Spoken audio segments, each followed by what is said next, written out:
네, 오랜만입니다. 제가 여름 트레일 때문에 한동안 녹화를 못 했는데, 웬만하면은 제가 하는데 이번에 너무 바빠서 할 수가 없었습니다. 그래서 앱에서는 제가 많이 못 했네요.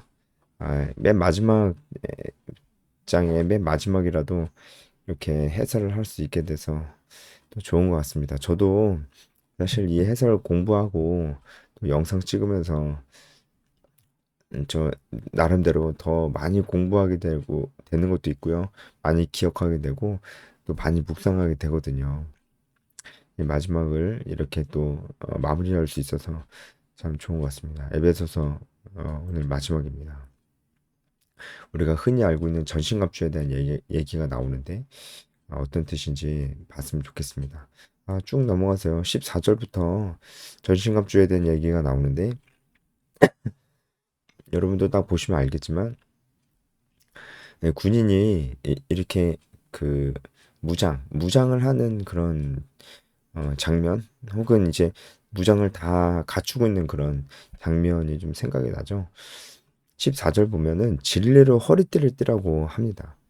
이, 이 허리띠는 막 이것저것 무기들을 이렇게 꼽아놓기도 하고 뭐 전쟁에 필요한 어떤 뭐 수통 이런 것들을 달아놓기도 하고 그러니까 이게 준비가 안 돼 있으면은 사실 전쟁을 할 수가 없는 거예요. 그게 허리띠입니다. 허리띠. 그래서 이 허리띠는 어, 항상 하고 있어야 돼요. 이 허리띠는 항상 하고 있어야 돼요. 왜냐면 이제 이 공격이 언제 들어올지 모르니까 항상 하고 있어야 되는 겁니다. 그만큼 이제 우리에게 이런 영적 공격이 언제 있을지 모른다. 항상 이 진리의 허리띠를 가지고 있어야 된다. 근데 이 허리띠가 바로 진리의 허리띠라는 거죠. 진리의 허리띠.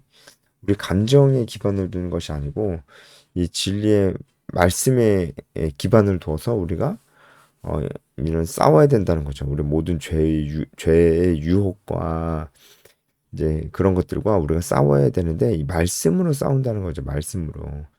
진리의 허리띠, 말씀을 기반으로 한 허리띠가 우리 안에 둘러져 있어야지 언제 우리가 세상으로부터 유혹을 받거나 어떤 두려움이 생길지 모르는데 그럴 때는 언제든지 우리가 우리 허리띠에 찬 칼을 뽑거나 하여튼 뭘 해서라도 우리가 그걸 극복할 수가 있는 것이죠. 그래서 허리띠가 이런 의미가 있다고 볼 수 있고 의의 흉배는 이때 당시 흉배가 굉장히 이제 넓은 부위를 다 보호했습니다. 목에서부터 허리까지 널쩍다리까지 감싸는 경우도 있었습니다. 이 흉배는 병사의 심장, 폐 이런 주요 기관들을 보호했는데요. 네, 보호했다는 의미가 좀 크죠, 그죠? 근데 의가 이 흉패와 관련이 돼서 나오는 것입니다. 그러니까 예수 그리스도의 의는 우리에게 있어 호심경이 되는 것입니다. 우리가 아무것도 안 했는데 예수님께서 우리를 위해서 죽으심으로 어, 하나님께서 우리도 예수님의 피를 보고 의롭다고 칭해 주셨죠. 그죠? 그래서 우리에게도 이 그리스도의 나의 의로움이 아닙니다. 그리스도의 의로움이 나에게 꼭 있어야 된다는 거예요. 그래야 사실 내가 살 수가 있는 것이고 싸움을 할 수도 있는 거예요. 그래서 의의 호심경이라고 붙인 거고 그 다음에 평안의 복음이 준비한 것으로 신을 신는다는데 이 말씀이 보통 복음을 전해야 된다. 그러니까 이 복음이 신발과 관련이 돼 있는 것을 보면서 복음은 발로 뛰는 거잖아요.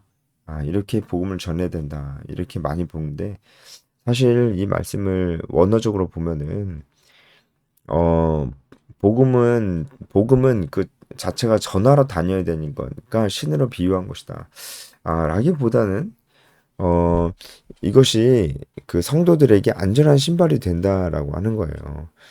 그러니까 이 복음의 신발이 나에게 있어야 복음의 신발로 내가 신고 있어야 실족하지 않는다고요.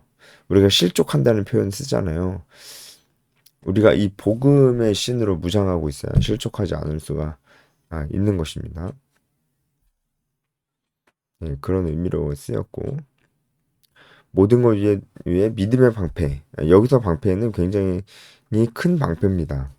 길이가 120, 폭이 70cm 정도 되는 굉장히 큰 방패입니다. 음, 악한 자의 모든 불화살. 실제로도 로마 군인들은 이 불화살을 막기 위해서 이 방패를 썼다고도 합니다.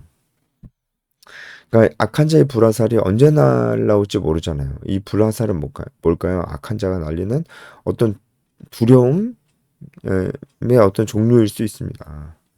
예, 그거를 그 불화살을 이 방패가 없으면 안 된다고요. 의의 흉배가 있지만 화살을 그렇게 막아낼 수 있는 것까지는 모르겠지만 이 의의 흉패가 있어서 이 의의 흉패에 화살이 맞았다고 해도 이 뚫고 지나갈 수도 있잖아요. 그죠? 그러니까 굉장히 위험한 것이죠. 네, 그 위에 갑옷이 있으니까. 그리고 그 갑옷보다 그 앞에 또 방패가 있으니까 이 불화살을 막아낼 수가 있는 겁니다. 그러니까 우리는 언제나 우리 믿음의 방패를 준비하고 있어야 되겠죠. 그러니까 언제나 이 믿음 가운데 굳건히 있어야 됩니다. 그러면은 언제 불화살이 날라와도 괜찮은 거예요. 비슷한 표현이 또 그 나오는데 바로 구원의 투구가 나옵니다. 구원의 투구. 우리가 구원의 확신은 우리 머리를 보호하는 투구만큼 중요한 거예요. 구원의 확신. 여러분 이것에 대해서 잘 아실 테니까 넘어갈게요. 그리고 마지막 성령의 검에 대해서 나오는데 유일한 공격 무기죠. 이런 얘기는 많이 들어보셨죠? 어, 그래서 우리가 방어만 하는 게 아니에요. 사실 지금까지 말한 건 다 방어예요. 방어만 하지 말고 우리가 공격도 해야 된다. 공격도 예수 그리스도 이름으로 물러가라 뭐 이게 아니고요. 이게 뭘까요? 뭘까요? 이 하나님 말씀, 이 검이 유일한 어, 그 뭐랄까요? 유일한 이제 그런 건데 그러니까 우리가 세상에 어떤 유혹이 몰려와도 두려움이 와도 언제나 하나님 말씀 가운데 있으면서 세상의 유혹과 이런 우리를 불안하게 만드는 모든 것들을 다 쳐내야 된다고요. 하나님 말씀을 가지고 있으면서. 자, 그래서 말씀이 이제 그런 기능을 실제로 하죠. 다 불화살 어디서 날라오든지 다 쳐낼 수 있어. 이런 고백을 하죠. 네, 그러려면 우리가 평소에 정말 이 말씀에 붙들려 있어야 됩니다. 우리가 이 말씀을 봐도 알 수가 있는 것입니다. 그래서 18절에 깨어 구하기를 항상 힘쓰라. 이렇게 나와 있는데 깨어 있다는 것은요. 주의를 기울인다는 뜻이에요. 어, 그러니까 경계하다 이런 뜻입니다. 우리에게 정말 필요한 자세가 아닐까요? 나라가 이렇게 어려운데 지금 주의를 기울이고 있는 사람 얼마나 될까요? 참 그러면 안 되는데 그쵸? 어, 가장 밤이 깊을 때 하나님께서 반드시 일하십니다.